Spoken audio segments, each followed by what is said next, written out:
am I doing the reading today? Because the last time I forgot, but I did remember today. Really glad. A friend gave me this little book called 40 Women, and it's unseen women in the Bible from Eden to Easter. And I'd like to read one of the stories to you this morning. It's about Pharaoh's daughter, and it's from the book of Exodus in the Old Testament. A new king came to power in Egypt. "Look," he said to his people, "the Israelites have become far too numerous for us. Come, we must deal shrewdly with them, or they will become even greater. And if a war breaks out, they may join our enemies and fight against us."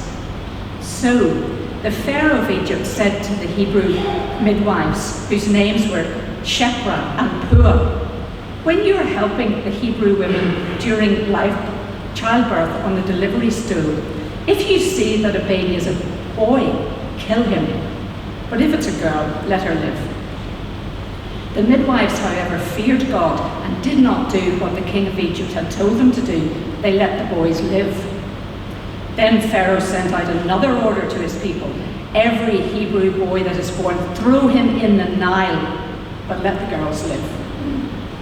Now, a man of the tribe of Levi married a Levite woman, and she became pregnant and gave birth to a son.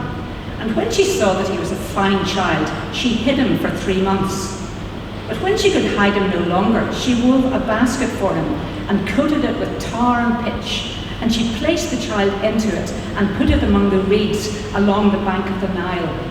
And his sister stood at a distance to make sure nothing happened to him. Now one day, Pharaoh's daughter went down to the Nile to bathe, and her assistants were with her on the riverbank.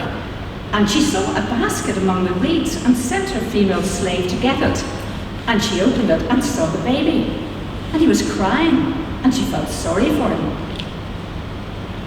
Immediately, Pharaoh's daughter realized what had happened. She had heard what her father was doing to the Israelite baby boys.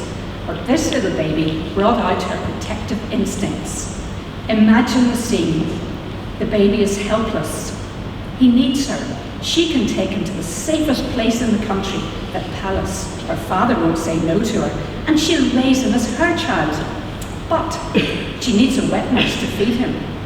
Conveniently, the baby's sister is nearby, and the girl says she knows of one and gets the baby's mother.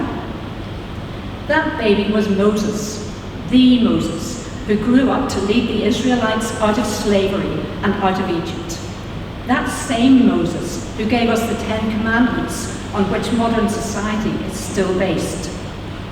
But think of all the women who paved the way for this man, Moses, to survive. The midwives who didn't kill the babies in childbirth.